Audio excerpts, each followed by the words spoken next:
where the Chicago Bears have disappointed with their play on the field, even though they've matched their win total from last season already. Me and C-Dubb are going to talk about the Bears that have disappointed us the most so far this season, and we're going to dive into the mailbag. All that and more right after this intro. Tuned in to Chicago Bears Central, your number one place for all Chicago Bears news and content. What's going on, Bears fans? Welcome to another episode of Chicago Bears Central, your number one spot for everything Chicago Bears related. C-Dubb, Haize in the building. I'm stepping in for Bobby. It's Bobby's B-Day and it's Veterans Day. He get to double dip today. He needs to take the day off, man. Hope my boy's resting and eating some good food today, bro. That's what I hope Bobby's out there doing. Knowing Bobby, though, he's probably found a way to work. He probably found something he needed to do around the house. Knowing Bobby, he's somewhere close to a fifth right now. That's very accurate as well. But before we get into the mailbag today, Dub, and we just want to talk about Bears that have kind of been the most disappointing for us this season. I'll let you take this one away first. Which Chicago Bears play so far this season has disappointed you the most? And I like to do this, and I'm grading this on the scale, but I expected more from some of these players. But I say it's not egregious, but I'm gonna say Darnell Mooney. He's come along the last couple of weeks, but he had a play here or a play there, but it ain't what I expected out of Darnell Mooney. It ain't bad, it ain't terrible, but it ain't what I expected from Darnell Yeah. Mooney. I can definitely agree that Darnell Mooney was on, like, we came into the season. What did we say? Like, who are they going to extend? Is it going to be Chase Claypool? Is it going to be Darnell Mooney? Chase already got traded, and it may look like Darnell Mooney may not get an extension either, bro. Especially, listen, that boy Tyler Scott hasn't played amazing, hasn't had like super big games, but at least what I look at him for is he can replace maybe what Darnell Mooney's given us already. Now, there's something to be said about the chemistry that Mooney has with Fields, and Fields hasn't been out there. Like you said, he's been playing better the last couple of weeks as well. But I don't know, bro. Like, I really like Darnell Mooney as a person. I still think he has a lot of potential in him as well. But I just don't know where the Bears are going, especially if they are able to draft Marvin Harrison Jr. in the first round. Oh, my goodness, bro. If you can bring Darnell Mooney back. I just don't know, man. The question, do he want to be a third option? Because he's definitely that soon as the rookie. If that happens to be the case, that we get Marvin Harrison, you a third option. Does he want to do that? He might don't want to do that. That's true as well. I mean, but hey, we've seen it that he's better at least when he's the second option. But yeah. I mean, I don't know. And Spot Rack has they predicted that the most Darnell Mooney will get is like a 4-year deal worth $12 million, and that's $3 million a year per, bro. It's like that's not what was expected, bro. Like, bro, damn, really? That's bro. Like, speaking of, bro, it's funny. Like, when you look at like and people say it's all Justin, it confuses me because look at Darnell Mooney's production. And then have you seen Chase Claypool since he's been on the Dolphins? Yeah. 3 games for the Dolphins. He's only has 1 reception in 3 games, bro. That was just a total mistake. But I was going to ask you, how much is the highest paid wide receiver? I think like 20 million. Let me see. Damn it, then it's around there. If it's around 20 million and Darnell Mooney is only gonna be offered, they predicting 12 million, 3 million a year for 4 years. Yeah. Oh, that's kind of telling. But I don't think he that bad though. I don't think he that bad, but his production is just down. It's down. Yeah, for sure. And I look at Tyreek Hill right now is the highest paid wide receiver. He's getting 30 million a year. Him, Devontae Adams, Cooper Kupp, 30 million, 28 million, and 26 million per year. So we're saying that Darnell Mooney is worth 1/10 of that. That's not good, Darnell, for sure. I mean, listen, it is what it is, bro. When it comes down to it, like I like Darnell Mooney as a person, and we've seen him have big games, especially when he's not the number 1 wide receiver. But it just hasn't been a lot. But all right, C-Dubb. So like looking at it for me, one of the biggest disappointments on the season for me, I have a position. The center position in general is just a suck. But listen, we knew that coming in, right? We had doubts about the center position. But I have to say this, and yes, the expectations were tempered because he was a last-minute signing. But Yannick Ngakoue, like, he hasn't brought any of what we thought. He's been so listen. What do you think Yannick Ngakoue's win rate was, the lowest win rate he's had in his career before coming to the Chicago Bears? I have no idea. I just know it was probably before coming to the Chicago Bears. It was probably high or maybe mediocre. but I couldn't throw a number. So last year was the lowest of his career. It was 7.1%. He had 9.9, 9.7, and 10.7 before that. This year, 4.6 win rate. And so, and the reason why I use win rate is because that is specifically just on his performance. Now, he was getting double team more often, so I'm going to say that as well. But like, Unique has not brought anything that we actually needed from him. Nothing. Yeah. So it's unfortunate, but it is what it is, man. Like, Unique Ngakoue to me is just a player that, yeah, it's only a 1-year deal. Yeah, we always knew it was a rental. It was a last minute thing. The way that I always say it is I use the jagged edge line. Him and the Bears were both looking at each other saying, we're not getting any younger. We might as well do it. As far as the contract, you might as well. Yeah, listen, because we needed somebody who can get to the quarterback. He needed a team. Yes, so it just worked out. But he's definitely been disappointment. And I think, like, we saw him, he got a sack with Montez Sweat on the opposite side of him. I think it's definitely going to ease some things up to him. But up until this point in the season, it's been a disappointment. We'll see if it changes with that. And Drip, is he on a prove it deal? That's a prove it deal, right? Yeah. Oh, Unique Ngakoue is not coming back, bro. I don't think there's any way that Unique Ngakoue is coming back. Like, unless he finishes the season and gets 10 sacks over the last 7 games, he ain't coming back, bro. But now we saying that now you see, I would like to know how many pressures he got last game, because with Montez Sweat is a threat, and it's making you see he got a sack in the game. He got a sack, and that's because of this guy's on his team. So that 10 might not be out of the question if he got that guy on the other side. It might not. It's 8 games. My thing is the way that I look at it is this, though, is that to me, the Bears are going to have 2 first-round picks. They don't have their own second-round pick because we traded it. But to me, I look at it and I say this: if you don't think you can find a defensive end that's younger that you compare with Montez Sweat, I think that you can, right? So, that's the way, and maybe that's why I look at it the way that I do, because I really do think that they're going to be able to find a better or even in free agency, if you're going to spend $10 million on a defensive end, I just think you can find a better one than what Unique Ngakoue's been for you, bro. And he's probably still going to want his money.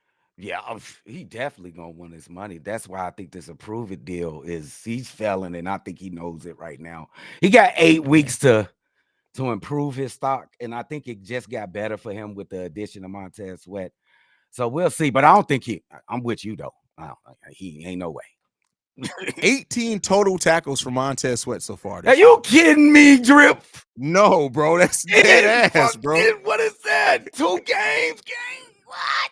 Bro, that's what I'm saying. Like, it's please, it's a lot of questionable play Justin Jones from Unique Ngakoue. Did I say Montez? What I mean Unique Ngakoue. I think I made some. I was about to say. Wow. Yeah, no. I'm sorry, Unique Ngakoue. Only 18 that's bad, tackles so far. That's bad. Yeah, that's bad.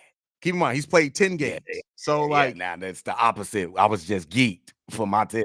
Yeah, also my fault. I said I hyped you up on that one. My bad. No, you good. Yeah, I don't know, man. I guess we'll see, man. I mean, if him and Montez Sweat turn into this formidable defensive line, maybe you do look at trying to retain him. Even if you do draft a young defensive end, then you have some depth there as you're looking for that other defensive end to come along. But it's gonna be cheap. I don't know. It's gonna be cheap.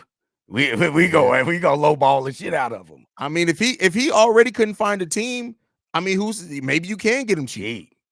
For real. So, it's on tape. That's fact. That's facts. All right, man. Let's go ahead and get into these voicemails, man. This first one we're gonna play. This one's from Mike from Pennsylvania. Yo, Haize and the Cognac Boys. It's Mike from Pennsylvania. Oh shit! Why'd it stop? Yo, Haize and the Cognac Boys. It's Mike from Pennsylvania. I'm really with you there, Haize. I got to give Flus props that our run defense has become kind of good. However, I can't take me no more Getsy. I can't take it. We got to get rid. Getsy has got to go. I don't know if you can keep Flus and get rid of Getsy, and I don't think, that won't work out. So I'm with you. We need to clean up this coaching staff because they're out their minds. And I'll tell you something. We got to get the pitchforks and the torches. If this son of a gun doesn't run the ball against Carolina on Thursday, the 32nd defense and run defense, and we got the boys we got, and little love to Dante Foreman. He's the best running back we got. Get this guy. You see, this is what I mean. I don't know why they start the rookie. They start, Khalil's good. Khalil's very good. We love Khalil, absolutely. But guess what? Love all you want, but Dante Foreman's the man. We need to have that boy in there, and we need to get our other backs, and we need to run the rock. And I want to see Justin Fields and Tyson Bagent back on this team, and then let's draft, how about a freaking Bulldog center and a left tackle and a 3 technique in whatever order. Just build this franchise, build this team instead of freaking. If they bring in a new quarterback and they have freaking Getsy just ruin this guy's career, dude, I might have to become a Steelers fan. I don't know. I can't take it. We can't ruin another guy. We just keep bringing in guys and ruining them. But hopefully they'll get this right. I guess I'm on the Jim Harbaugh train because he knows how to coach an athletic quarterback. We've seen him done it. We've seen him have success wherever he goes. He's got a little experience. How about? He got cut off there. But listen, a couple of points there. I gotta first say, my boy Mike, you family to us. That boy was lit. Yeah. You can't tell me Mike didn't have a few, bro. He had a case on that one, bro. That sounds like some whiskey right there. That sounds Hey, like, bro. Hey, like listen. a fifth of whiskey right there. Mike was drinking good that day. I don't think that I still don't look at Deontay Foreman. I don't want to be a prisoner of the moment. He's been playing amazingly, but to me, he's not better than Khalil Herbert. Just in my personal opinion. No, absolutely not. And I'm gonna just say, the running back, he does have like the second best run after contact or something like that. I seen a crazy stat, so he has been doing well, but he missed 5 games though. It's better players in front of him. I still think Rojo is still better than him to me. He's still better than to me for sure. For sure. Like, and that's what I look at it too. Like, that's not to take anything away from Deontay Foreman. He's a monster. And we have been saying, right, when he was a healthy scratch, like, make no mistake about it, this dude can still go. And I'm glad that he showed it. But I think what he's shown now is also he's reminded the league. I don't think there's no way that Deontay Foreman comes back here. Because the Bears aren't going to pay a running back, especially when they still got Khalil Herbert and Roshan Johnson here. And I don't think he's going to come back and be the third fiddle yet again. Now, Darrington Evans. Let's keep that man as a third running back because I love what he's been given, bro. But yeah, I think Deontay Foreman is going to find himself, if not a starter position, another shared backcourt where he can be a little bit more prioritized next season. Oh, bro. And also to add, with the coaching and trying to get rid of Luke Getsy, I think we just need to get past that. If they gonna let all the bullshit that we already seen so far this season go, you might as well wait to the end of the season. Just forget about it. Stop calling for his job. Whatever's going to happen is going to happen at the end of the season, or it's not. If all the bullshit we seen, Denver game, all them screenplays and all that, it's not going to happen. It's going to the end of the season. Just forget That's it. a fact. That's a fact. All right, let's get into this next voicemail. Let's see who this next one's from. Give me 1 second. This next one's from Booker. He's fan. Yo, Haize, what's up? This Book, man. Blessings to you and yours. Feeling pretty good on this Bears victory Friday, but, I don't care how they win, man. A win is a win. But I just got to say, man, even after the win or whatever, I don't care, man. The Bears can finish out on the undefeated streak, man. Getsy got to go. 3G. Getsy got to go. This dude is making both quarterbacks, man, look inept at times, man. So everybody doing the arguing between Bajan and Fields, man, it just realize if you're paying attention, it ain't them. You know what I'm saying? They both have some deficiencies they can work on, but overall, it's not them. It's not the players. It's the play calling. Because there was a couple of calls in that game that just made no sense to me. You know what I'm saying? Which has been the theme of the year. No sense, you know. But he got to go, man. Flus, Flus is if he want to stay on as defensive coordinator, I'm cool with that because that's his forte. I can't take that from the man. He's a good defensive coordinator, terrible head coach, man. So I don't know, man. It's just it's a lethargic feeling for the win. I'm glad they won, man, but it's kind of like because you see what's coming as long as we got the same play caller. That's all I wanted to say, man. Again, blessings to you and yours. Shout out to the familiar. Shout out to the crew. Chicago up, bear down. I'll let you later. All right. So this is why I didn't get into the end of Mike's email where he also talked about coaching because Booker picked it right up. What do you think about, like, as far as Getsy and him hurting the quarterbacks? Because they both kind of said the same thing. I think we all agree. You agree, right, that Luke Getsy's definitely limiting the growth of these absolutely, 100%.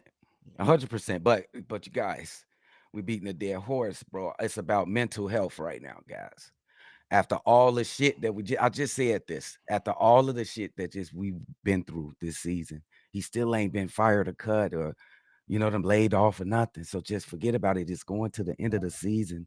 We might as well relax and know that bullshit is coming.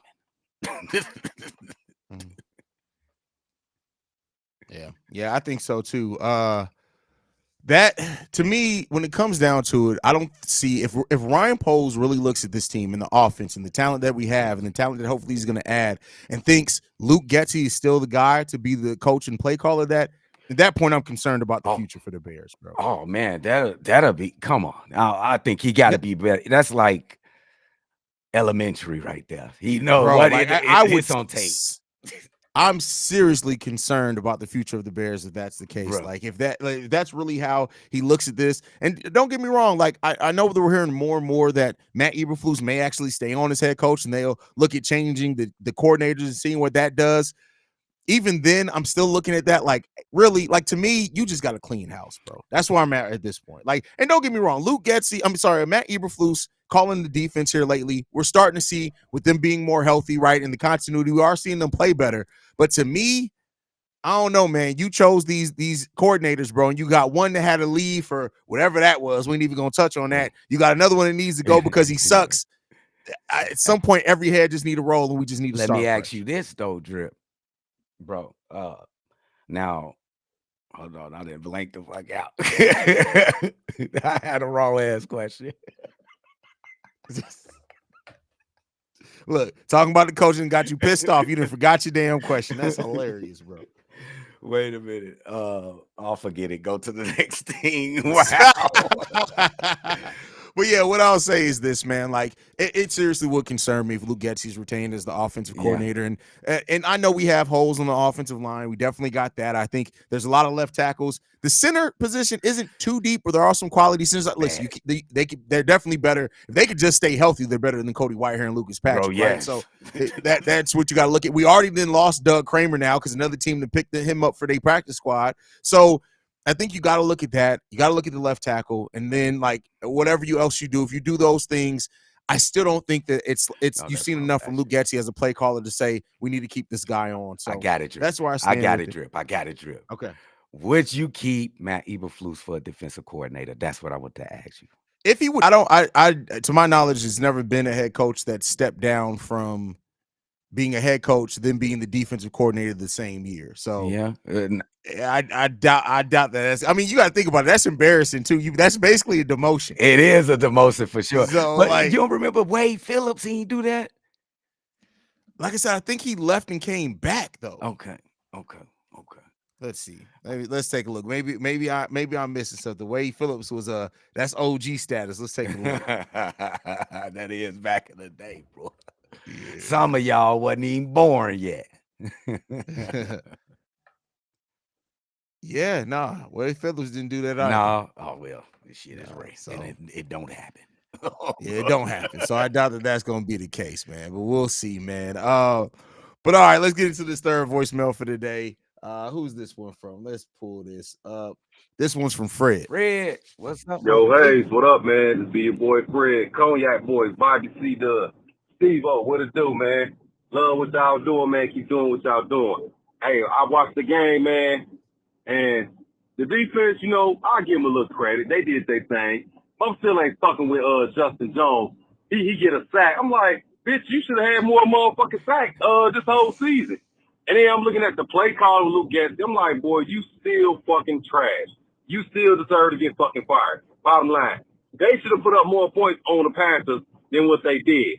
Like, y'all only come out with 16 points? Like, that's terrible. Hey, and then I realized, like, you remember they were saying that them cocksuckers thought, oh, the Bears should trade for Bryce Young. Boy, that motherfucker was throwing that ball to the dirt, out of bounds.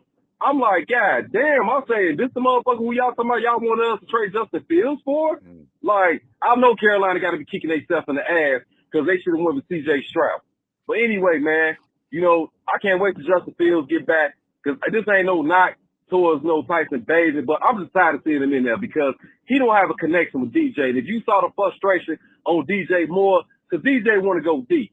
They have not threw no deep passes since he's been there as quarterback. Hopefully we get Fields back for the Detroit game and Fields take off and have a good 6-1 record because I'm so tired of these motherfuckers shitting on Justin Fields.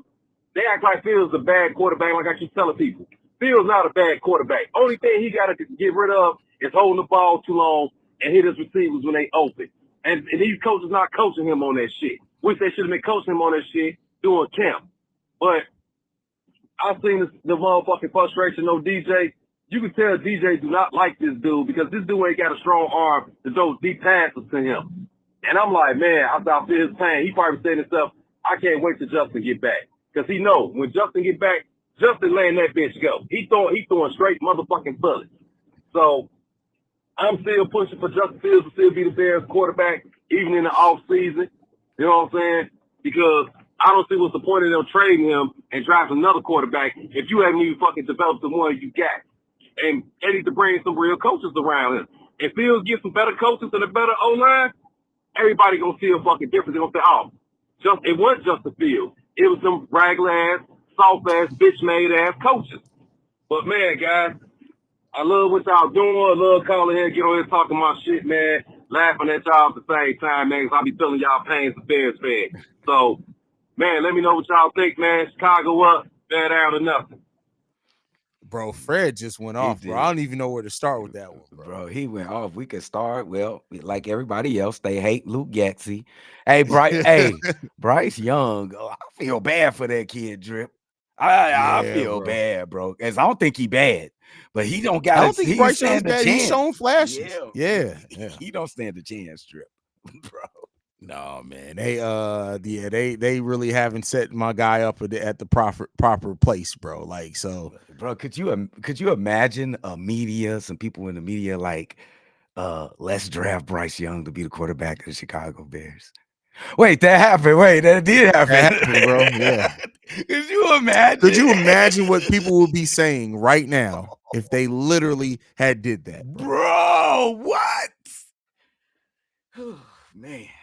They be kicking that. Is that a fireable offenses for the media too? If that would have happened, bro? Oh, for sure. like this is why you can't let the media dictate what you do with your football team, just like you can't necessarily let fans, right? Because 3-4 weeks ago, a lot of fans, not all of them, but a lot of fans were saying, "Hey, Tyson Bagent should be the guy going forward," and now we've seen that he's not that guy. So, like, listen, this is why I always say, right? I sit up here and say what I would like to see happen and things like that with the team, but I always make sure I throw in there. I don't envy the position that somebody like Ryan Poles and Kevin Warren are in, because every look, me at my job, for example, if I make a mistake, it just means I got to do a little bit more work on the end of it. If you make a mistake at being a general manager at the NFL level, you can set your franchise back 3 to 5 years with one mistake, bro. Yeah, that's absolutely true, bro.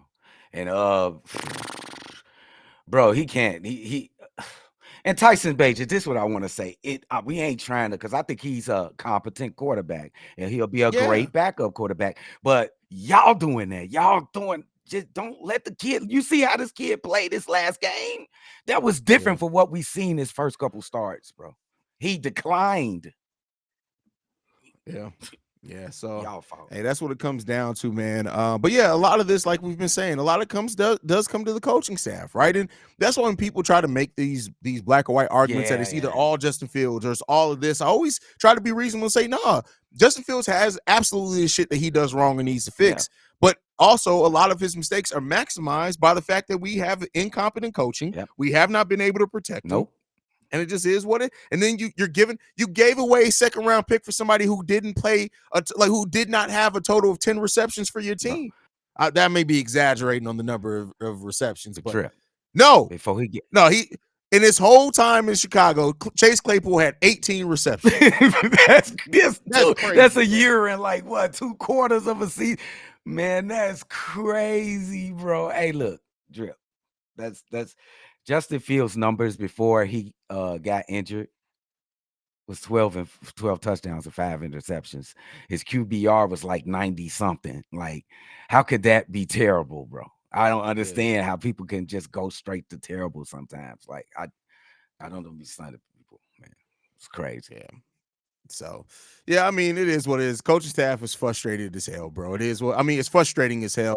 All Bears fans feel it, bro. We as a fan base, the one thing that I think everybody's unified on is this coaching staff ain't it. We can talk about the quarterback all day long. I think Bears fans generally are unified on the coaching staff ain't it. So yeah, and it is normally the case all the time though. I think the fan base they all become the one when it comes to the coach of the Chicago Bears. Like when it's time for Matt Nagy to go, the whole Chicago Bears fandom let him know every game it's time for you to go, bro. Yeah, facts. And listen, I think the only coach that got let go the week because Lovey got fired with 10 wins. Yeah, bro. And there was a lot of Bears fans, even though I think a lot of Bears fans did recognize too that his time has run out. But you have a 10-win season, there are gonna be some fans that are like, wait a second, what are we doing here, bro? Right? Yeah. So, but yeah, we got one more voicemail. Let's get into that one and get up out of here. We'll go and play that now. Haize, Bobby C-Dubb, Tonio calling in. Ain't called in a while. Man, the Bears, they make you want to punch folks in the face when they talk about this and that. But we finally got a dub. I mean, it's hopefully we can get a couple of more, at least get more than we did last year. At this point, more than 3 is the best thing we can get. Hopefully, and I really want Justin to light the rest of the season up just so that they can stop saying that Bajan is the next, Kurt Warner. It's clearly, I feel like it's clearly an agenda between the 2 quarterbacks, and I don't understand why we want this crybaby ass Caleb Williams or any of the other quarterbacks that you still have to develop and put into a system and do the same thing, regardless if it's a new coaching system. You're starting to flock over and putting them with NFL already prime talent instead of just letting Justin play ball. Why don't we? So that poses my question: why is everyone against running the board again for the first round pick? If Carolina's about to do what we think they're about to do and lose out, we could potentially walk in with the first round pick, trade down again for a bevy of picks, and load up through the draft. That's how you build through the draft. You load up with the prime picks, not sell your best quarterback, the best quarterback we've had in time, and trade him instead of trying to get a young guy and put him in a system who probably is not even ready for Chicago. Justin has done the best he's done with any quarterback I've seen in Chicago. Haize, Bobby C-Dubb, Tonio calling in. Ain't called in a while. Man, the Bears, they make you want to. There we go. All right, it started replaying. I don't know what that was about. But what do you think about the trading down twice? I think that's what Ryan Poles has shown us. I've said I don't think the Bears are going to draft a quarterback. I think they're going to look at improving the trenches and everything else. But what do you think about trading down and getting even more assets? I'm down with that. As long as we get Marvin Harrison Jr., I just don't want to pass on that. I hope the Bears don't do a dumb thing and pass on that. Whatever it is, we need to get dude. I just want to talk about when he said about Caleb Williams, and I like to pose this question to my man Drip too, and I'm gonna answer before you answer. The question is Justin Fields better than Caleb Williams? The answer for me is hell yes. Have you seen Caleb Williams is terrific. He's a terrific college quarterback. But have you seen the last couple games that he played? He won the last game, I think, but the last couple games been everybody's going to have their their downs, but he's not better than Justin Fields. So, Drill, is this man Caleb Williams better than Justin Fields? Yes, and I think that what people get caught up in is that they compare somebody with the struggles they're having at the NFL level and then compare it to what somebody's doing positively at the collegiate level, and you forget.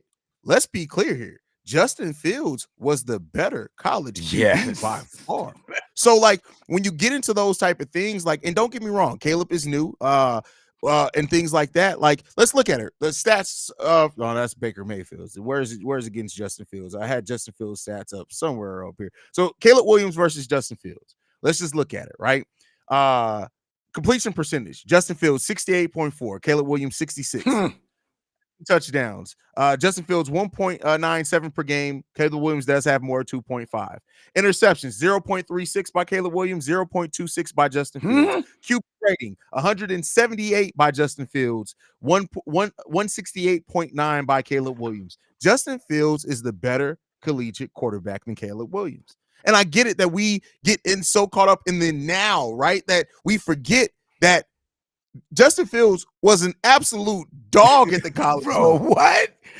So and I get it that it's always the status thing of buying the new thing, right? It's just like for somebody who always got to have the new phone that comes out, and then you start realizing like these niggas really ain't did shit from the iPhone 12 to the iPhone 13. Now from the iPhone 12 to the 16, you may see something, right? Eventually. Like it's these iterative changes, and Caleb Williams is a solid QB quarterback. But the way I look at it too, he comes from a collegiate program that the last quarterback that they produced that was great at the NFL level was Carson Palmer. And if anybody tries to make a conversation about Mark Sanchez, I'm smacking him up. And they wanted people talk when they talk about this kid, and he is good. Like he has no weaknesses or something like that. Like, and he's still absolutely he's not playing against the best of the best yet. Yeah. And he's still not even doing well. He hasn't won national championships.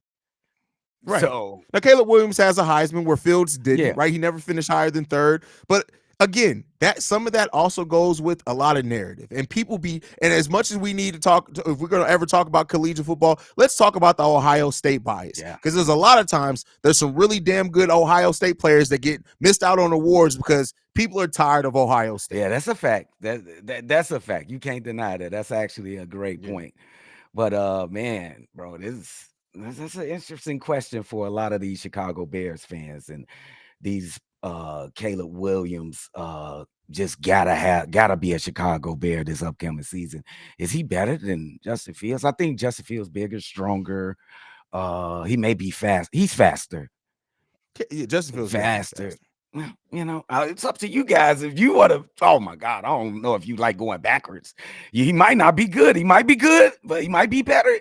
But it's a good chance he might be, and then what? Exactly. You know what it's like? It's like when a dude trades in his wife that he's been married to for a decade for a new younger woman, and the bitch don't clean, cook, or do nothing. That's a perfect example, bro. See, you trading that for this. Exactly. And the older you get, and the older you get, the more that shit like, oh, hold on. Exactly. I need that. Exactly. So that's all it boils down to, man. But like I said, I hope that they do trade down, they get more assets, they continue to build this thing out, they build their trenches up. And like I said before, even if you build up your trenches on both sides, you build up your weapons. If you do decide in a year or two that Fields ain't that guy, now whenever you do bring in the next quarterback, they're not going to get sacked 55. Keep in mind, Justin Fields, people forget, Justin Fields only played in how many games this season? 6, right? Yeah. Am I right on like that? He was sacked 24 times. Wow. He was on pace to be sacked 70 times this season. This kid been sacked so much in his young career, bro. The only person who's been in the sack more than Justin Fields is freaking Oh, what's Zion's chick? Mariah Mills. Yeah, Mariah. That's the only person who's been in the sack more than Justin Fields. That's a shame, man. And still he comes to work every day, Haize, and he put up numbers, Drip. So you got to acknowledge kid and give the kid some credit, man, because he been through a lot, man. He came out and told us. Who the first one told us, Drip? He said, he said, man, I'm gonna do my own thing. And they said, what is it? And he proved it. After he said that, he had two of his best games as a pro after he said, hey, I'm in my head. I'm just gonna start doing me. Right. And not just as a runner, because people heard that and said, oh, he's about to start running a lot. It wasn't even that. He did that and became a better pocket presence. He came in there and was a better decision maker down the field. He came in there and absolutely showed and reminded people why he has the potential of what he has. So that's how I know. That's how I know it'd be levels to the shit. Because if you can't tell that he's running significantly less than last year, it's got to be levels to watching football games, because I think it's obvious. Because he was taking off, Drip, last year. He was taking off. Facts. But anything left, Dub, before we get up out of here? Hey, man, I like to get a shout out to all the veterans out there. My nephew, rest in peace to my little cuz, and my stepson, bro. Shout out to y'all, man, for holding down this country, bro. Damn, I didn't know you had a son serving, bro. Yeah. Shout out to all the veterans, man. Shout out to my dad and mom, my sister, who all served in the military. I appreciate all you guys and all the veterans out there. Shout out to Brendan L. Jet, which is one of the members of the Goon Squad here. He's a veteran, so we appreciate you guys. And make sure you guys wish Bobby a happy birthday as well, man. That's it for us for today. Make sure you're following the show at Chi Bears Central. You can send us any feedback, questions, comments, concerns, ChicagoBearsCentral@gmail.com. And then lastly, if you want to leave a text message and or voicemail, the number to do so, 773-242-9336. We the number one spot for everything Chicago Bears related. For C-Dubb and Bobby, I'm Haize. We out here. Peace out. Hey, Bobby drunk right now. Happy birthday, nephew.